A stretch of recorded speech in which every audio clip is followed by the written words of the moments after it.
Ceux qui sont là, merci de partager la vidéo et puis voilà, on va toujours venir rappeler comme ça aux idiots qui se prennent pour les plus malins que bon voilà, avant de sortir, qu'ils prennent la peine au moins de tourner les langues 7 fois dans leur bouche et d'analyser les choses, d'essayer de causer avec les gens autour d'eux. C'est ce qu'on les rappelle tout le temps. Mais quand les idiots se prennent pour les malins et qui ne veulent même pas demander l'avis des gens qui sont autour d'eux, et qui viennent comme ça pour faire une guerre de communication, on se retrouve toujours avec des bêtises pareilles. J'ai vu une vidéo au fait d'un frère ivoirien qui se retrouve dans le groupe de ces voyous-là du nom de commandant. Franchement, si c'est avec ce niveau-là on doit devenir commandant en Côte d'Ivoire, je vais interpeller un peu le gouvernement pour revoir un peu le niveau même de ceux même qu'on doit grader comme commandant et tout. Je ne sais pas comment ça se passe, mais il faudrait qu'on prenne des gens qui sont plus réfléchis, des gens qui ont le niveau. Parce qu'en tant que commandant, s'il est emmené à faire des missions à l'international et que voilà, il doit aller raconter des bêtises qui ne tiennent pas debout comme ça là, ça ne va pas faire honneur à la Côte d'Ivoire. Donc pourquoi je fais la vidéo? C'est que j'ai vu sa vidéo avec ce professeur de rue là, professeur de boutique qui dit comme ça qu'il est philosophe et qui n'a même pas pu, c'est-à-dire préparer même ce commandant là avant de venir l'interviewer pour encore faire une guerre de communication.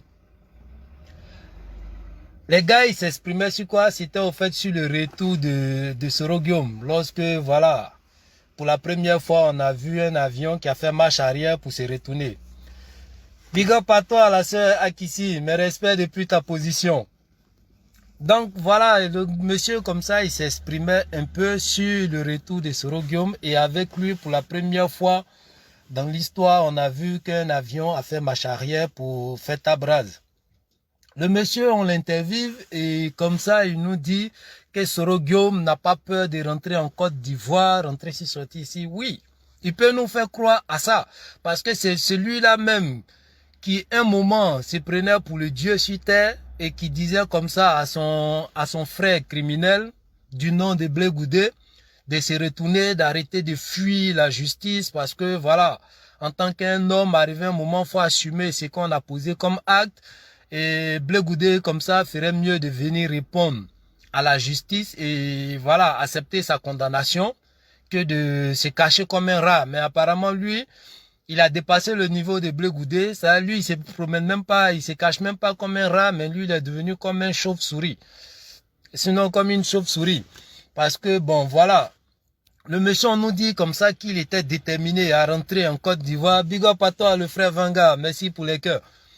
Il nous disait comme ça qu'il était déterminé à rentrer en Côte d'Ivoire et lui, monsieur Fofana, ne voulait pas laisser Soro Guillaume rentrer tout seul.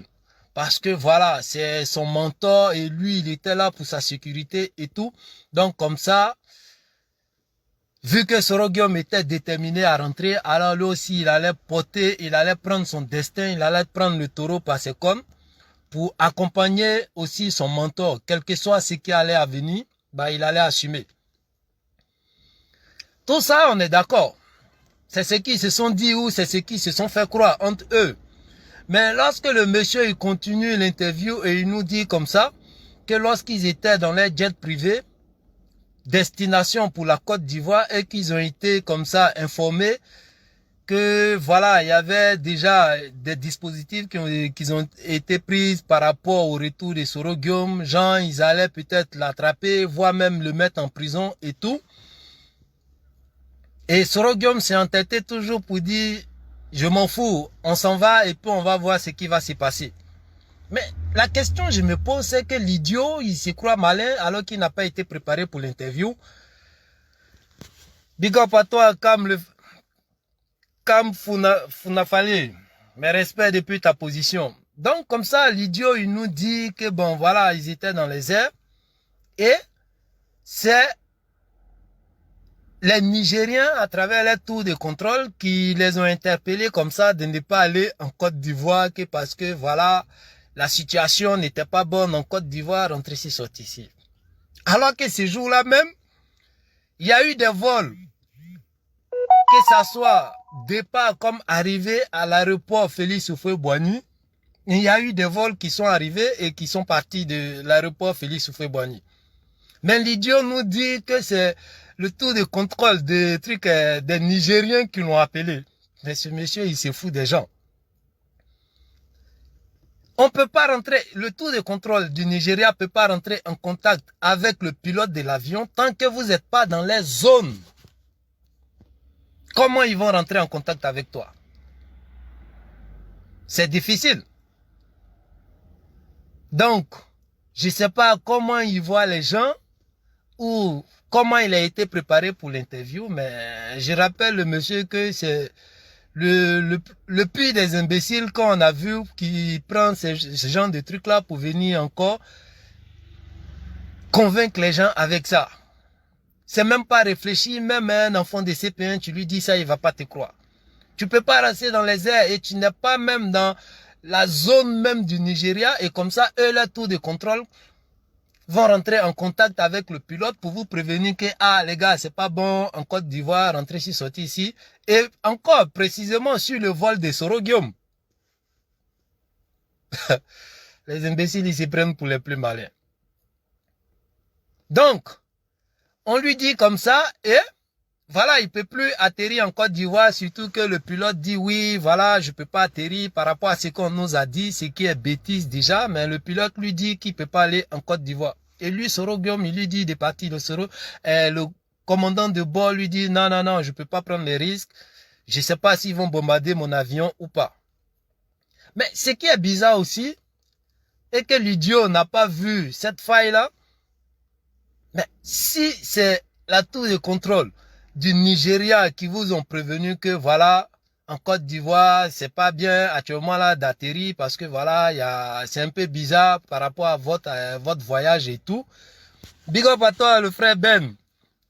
Mes respects depuis ta position.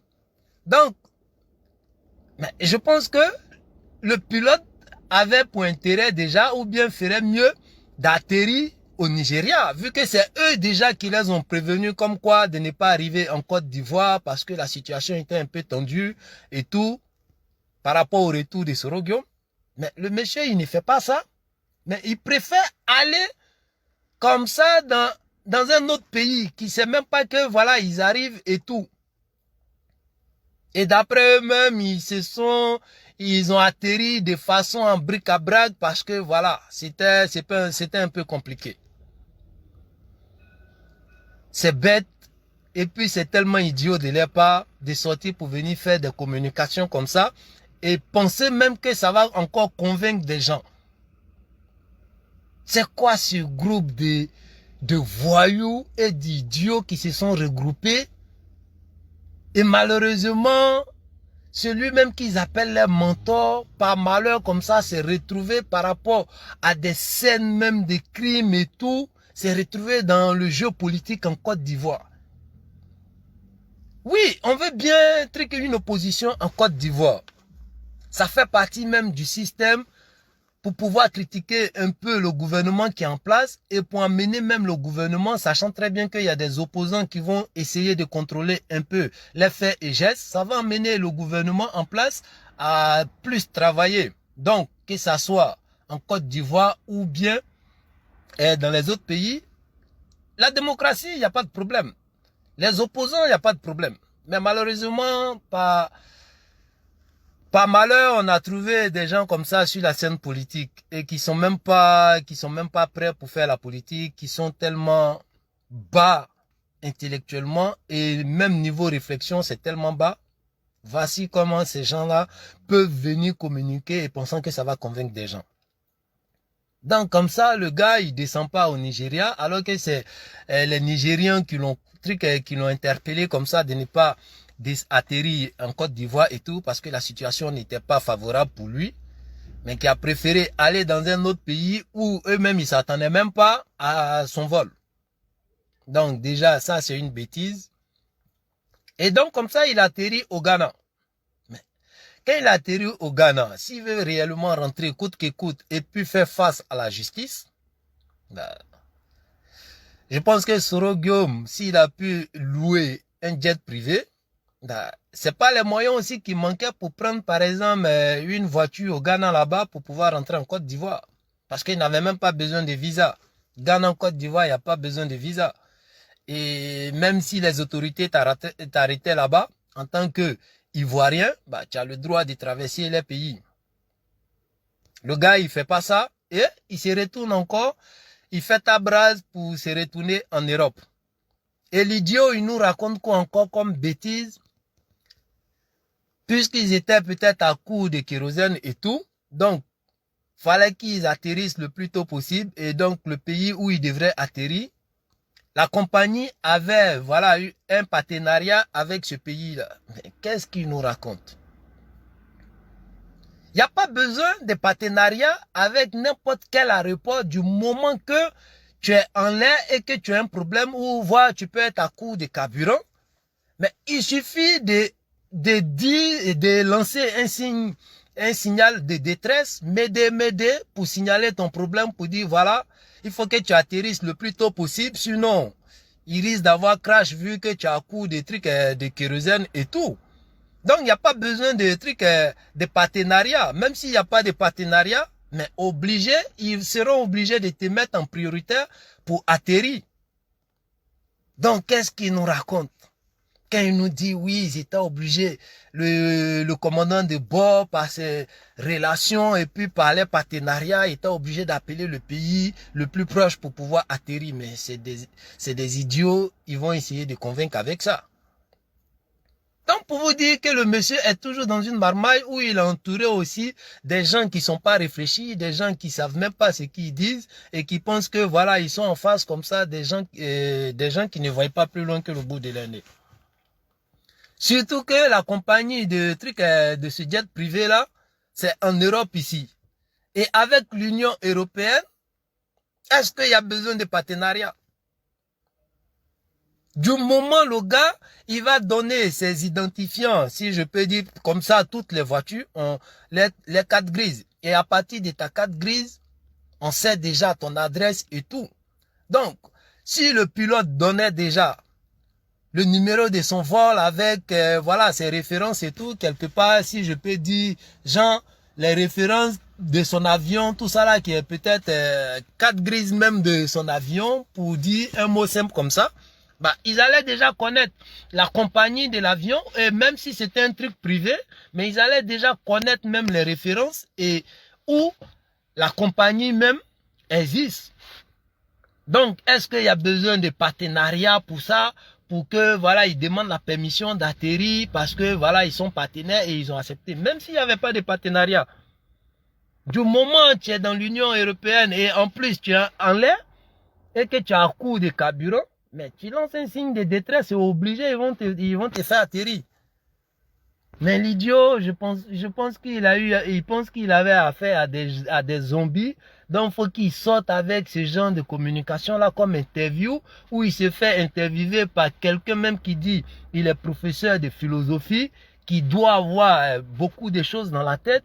Mais apparemment, lui, ça a pu le convaincre ou bien, je sais pas, si c'est ce professeur de trucs de quartier ou de rue là qui a préparé l'interview avec lui, alors lui doit revoir réellement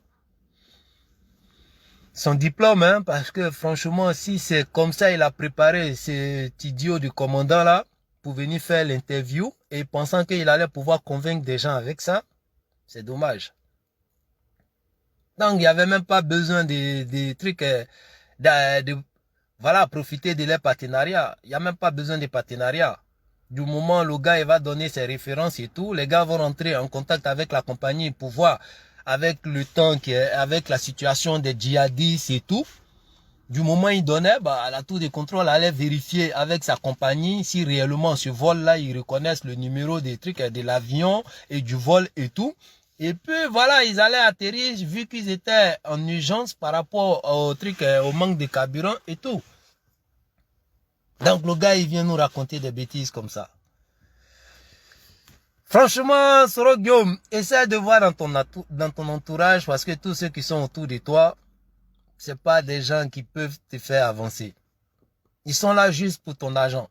Parce que quand tu sors comme ça, avec ce genre de communication alors qu'on s'est dit tu as des avocats autour de toi, tu as des professeurs de philosophie autour de toi et que tu dois sortir comme ça pour venir communiquer?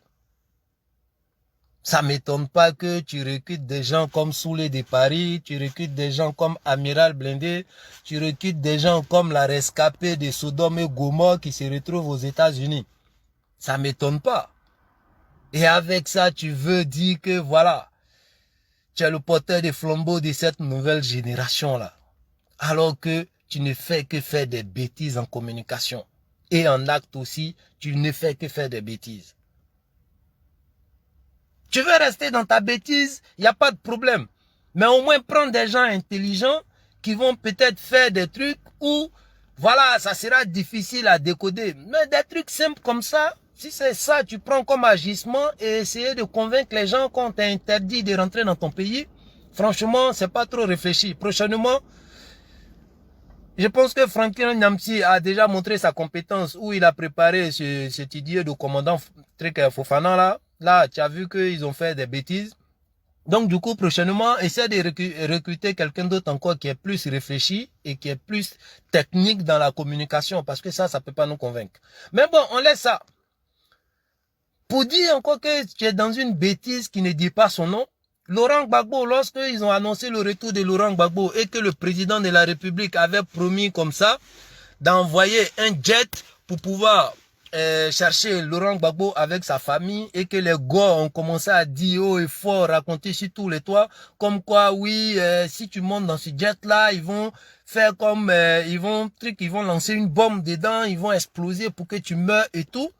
Et ça, Laurent Gbagbo a dit, bon ok, tout ça là, moi je suis pas dedans, je vais prendre vol commercial et comme ça, il n'y a pas de problème. Mais est-ce que si Soro Guillaume veut vraiment rentrer et que le gars des jets privés a fait un retour en arrière et tout, maintenant il est en Europe, qu'est-ce qui l'empêche de prendre, c'est-à-dire vol commercial, même s'il veut, il n'a qu'à prendre classe A ou bien classe B, tout ça là.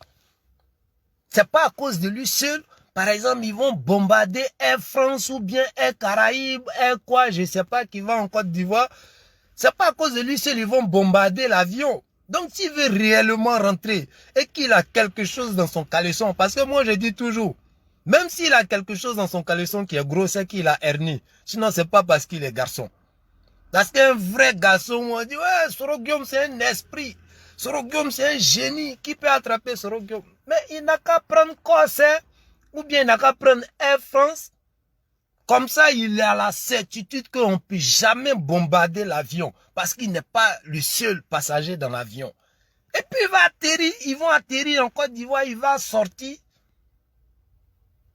Parce que Gbagbo, lui, il a fait ça. Il a dit, jet privé là, peut-être si je prends ça, peut-être qu'ils vont me bombarder. Surtout que ces gars-là, des gars qui ont envoyé leurs cheveux au Bénin, qui ne voient pas plus loin que le bout de leur nez, ils sont là, ils pensent qu'ils sont éveillés, alors que c'est des gens qui sont endormis sur pied.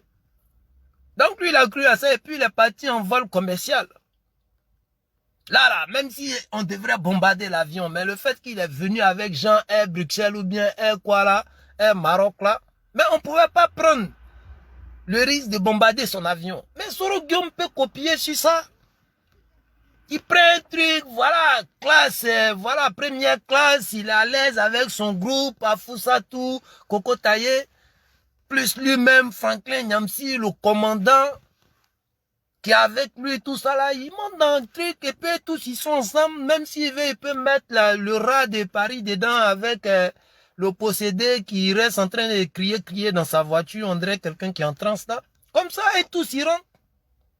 Et puis il va venir dire, raconter aux gens, ouais, Soro Guillaume voulait rentrer coûte que coûte, Soro Guillaume n'a pas peur. On ne peut pas interdire quelqu'un de se retourner sur sa terre natale, la terre natale, la terre de ses ancêtres et tout. Mais Soro Guillaume, tu ne veux pas rentrer. Sinon, chaque jour, matin, midi, soir, il y a vol, départ pour Côte d'Ivoire.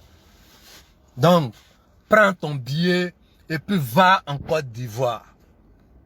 On dit tu es le Tchénik Banani, on dit tu es Che Guevara, on dit tu es un esprit, on ne peut pas t'attraper. Soro Guillaume, paye ton billet, va plus en jet privé. Sinon, tu vas dire qu'on voulait bombarder le jet privé.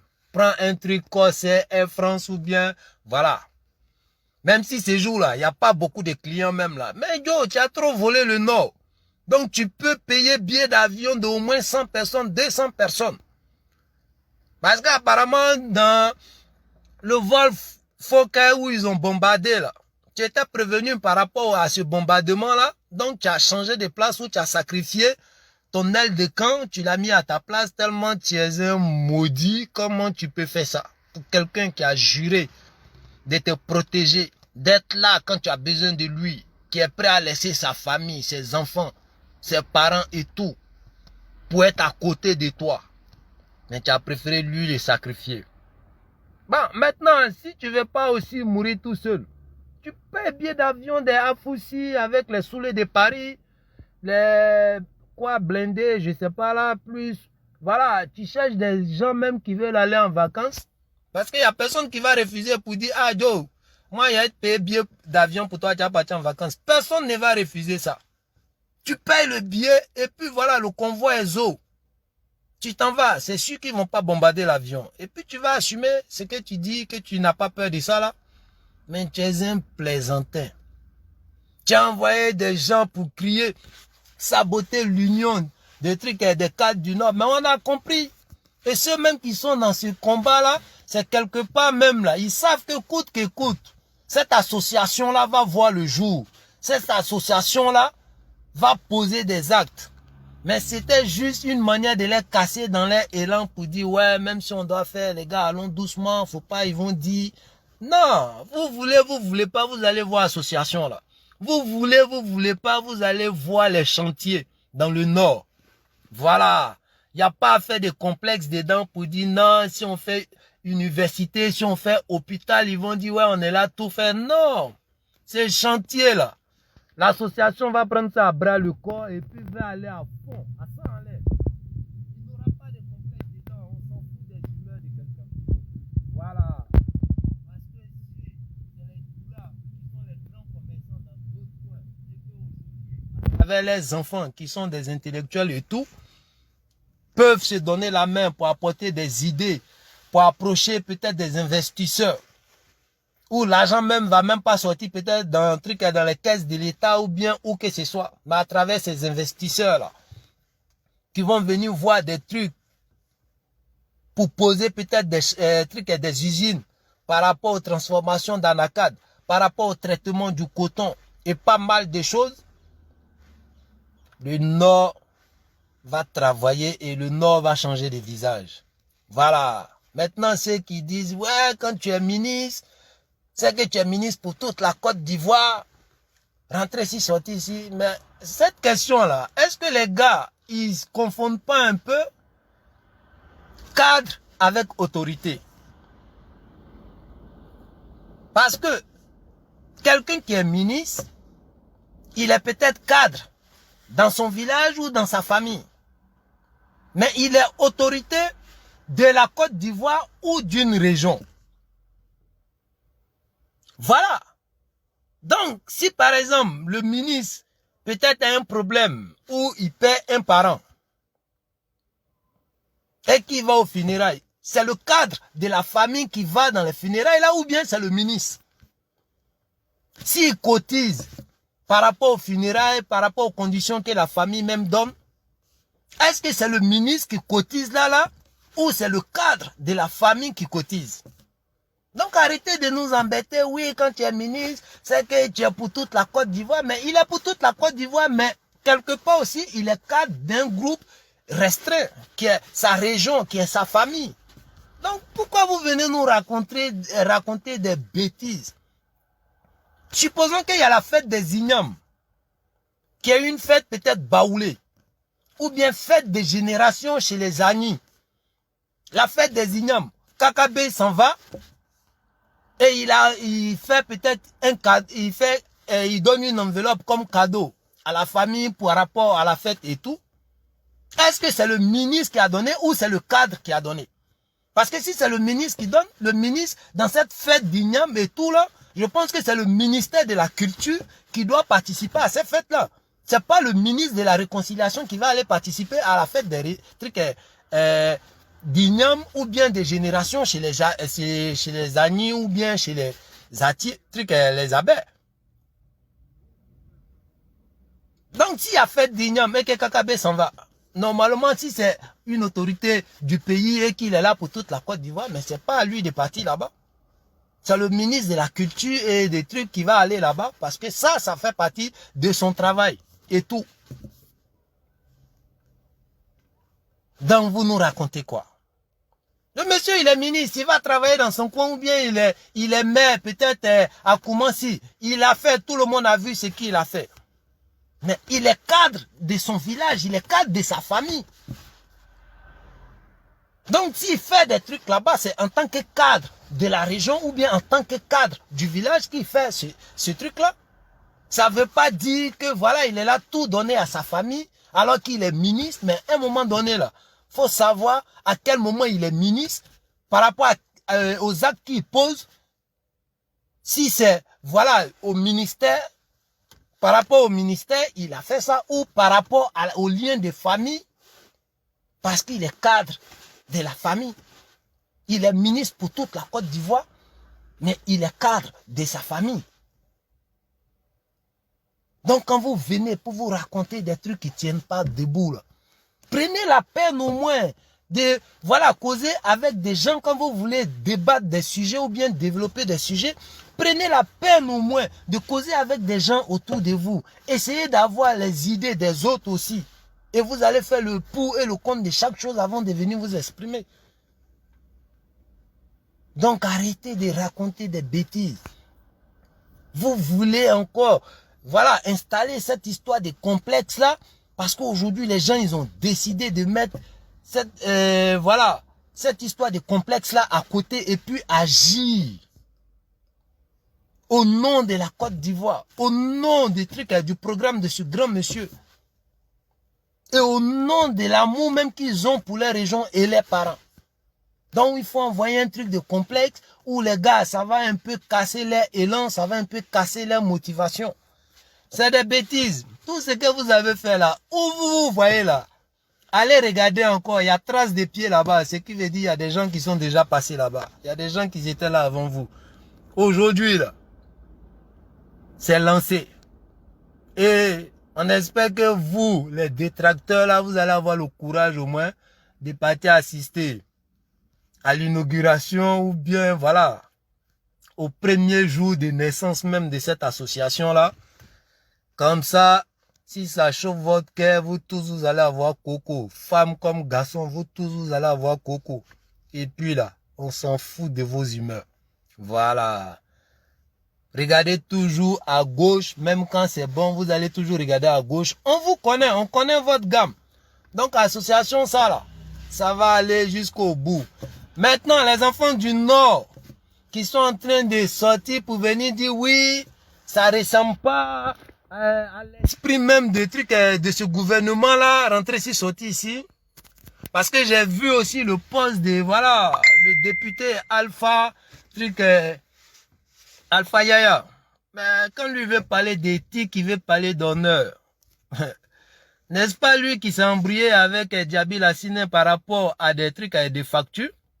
En temps normal, en tant que député, là, est-ce que lui, il devrait travailler ou bien il devrait être même responsable d'une société en Côte d'Ivoire pour aller influencer même les appels d'offres? Donc quand il nous parle de morale, quand il nous parle d'éthique, il parle de quoi? Et depuis les députés, quel est ce truc-là même qu'il a déposé sur la table? Il est en contact avec la jeunesse. Il voit les plateformes où il se promène un peu. Lorsqu'on a parlé des rentes viagères, pourquoi il n'a pas déposé ça sur la table? Atsalé Temogo aujourd'hui est en train de se battre par rapport à la limitation d'âge. Pourquoi il ne fait pas de sorties sur ça? Ou pourquoi il ne fait pas de posts sur ça? Et c'est lui qui va venir parler d'éthique. C'est lui qui va venir parler de morale. Cher frère, personne n'a obligé d'adhérer à ce groupe-là. Tu es bêté, tu sais que tu peux investir au Nord par rapport à des relations ou par rapport à des partenariats. Tu es bienvenu dans le Nord parce que tu es un enfant de la Côte d'Ivoire. Tu es baoulé, tu sais que tu peux investir dans le Nord. Parce que, voilà, tu as des partenariats ou tu as des idées qui peuvent apporter quelque chose et que c'est au Nord, tu sais que ça va aller, tu es bienvenu. Voilà. Si ça peut emmener, ce développement-là peut emmener nos frères baoulés à aller se chercher au Nord. Si ça peut emmener nos frères Atié à aller se chercher au Nord, personne ne les a refusés. Et comme je vous rappelle toujours, moi, à côté de mon village, il y a des baoulés qui sont allés s'installer. À cause de ça, banane est moins chère maintenant chez moi. Voilà. Et tout le monde a béni ça. Et ça, c'était pendant la crise. Et ça ne les a pas emmenés à fuir le village parce que quelque part, il y avait la crise où les gens s'attaquaient les uns aux autres. Non. Il n'y a jamais eu d'attaque au Nord. Donc, ceux qui ne veulent pas rentrer dans cette association-là, qui s'y taisent, qui continuent leur vie, mais qui ne viennent pas parler de morale ou bien d'éthique, parce que les gars traînent des casseroles. Voilà. Parfois, si on s'y tait sur des trucs, il ne faudrait pas qu'ils poussent les gens à parler. Voilà. Parce qu'il n'y a pas une loi qui dit que tu peux être député et puis en même temps être responsable des trucs. On a vu même aux États-Unis. Est-ce qu'il y avait homme d'affaires plus que Donald Trump? Non. Mais lorsqu'il est devenu président, il était obligé de démissionner et puis mettre son fils là-bas. Et lui-même, il s'est désengagé. Parce que ça ne va pas avec, voilà, le poste qu'il occupe. Mais toi, tu étais député. Et en même temps, tu étais dans les affaires, dans les appels d'offres, rentrer sur sortir ici. Jusqu'à ce que tu viennes commencer les histoires de clash sur les réseaux. Comme un blogueur ou bien un truc. Donc, ne viens pas nous parler d'éthique, ne viens pas nous parler de morale. Il y a un autre qui se retrouve avec les gars là-bas. Des gens qui n'ont jamais rien fait pour la jeunesse. Des gens qui n'ont jamais rien fait pour les villages. Et c'est eux qui vont venir parler de moralité, c'est eux qui vont venir parler d'éthique. Famille, on va suivre tout cela de près. Voilà. Les cadres n'ont pas besoin de leur répondre. Aujourd'hui, là, on prie Dieu, l'union qu'ils sont en train de faire, là, que les langues fouchues s'éloignent d'eux, que Dieu les épargne des traites, que Dieu, voilà, bénit leur union de telle sorte que chacun soit cœur blanc envers l'autre. C'est tout ce qu'on peut les apporter. Maintenant, les détracteurs qui seront sur les réseaux, là, ne vous inquiétez pas, nous-mêmes, là, voilà, on n'a rien à se mettre sous les dents. Donc, là, on les attend. Dès qu'ils vont sortir, là, on va les dire bonjour aussi. Donc, c'était un truc vite fait, famille. Merci à ceux qui ont partagé. Merci à ceux qui ont liké. Que Dieu bénisse l'union des cadres du Grand Nord. Et que Dieu bénisse la Côte d'Ivoire. Toujours prêt pour ado, ce gouvernement-là. Tant que le président là, les gens vont vouloir travailler pour honorer ce président-là.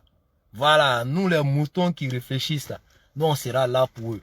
Maintenant, ceux qui nous traitent de moutons alors que on arrive à les convaincre avec des banalités, des futilités là, qu'ils aillent s'asseoir pour réfléchir entre le mouton qui sait faire la part des choses et puis ceux qui se prennent pour des hommes mais qui ne savent pas faire la part des choses, qui font tête baissée là. C'est à eux de voir. Ce qui est sûr, nous on est toujours présents. Voilà, on sera toujours au premier rang, à la première ligne pour défendre tout ce qui va dans l'intérêt de la Côte d'Ivoire. Que ce soit au nord, que ce soit au sud, que ce soit à l'ouest ou à l'est, passant par le centre, on sera toujours prêt pour eux. Donc, merci à tous ceux qui ont partagé, merci à ceux qui ont liké.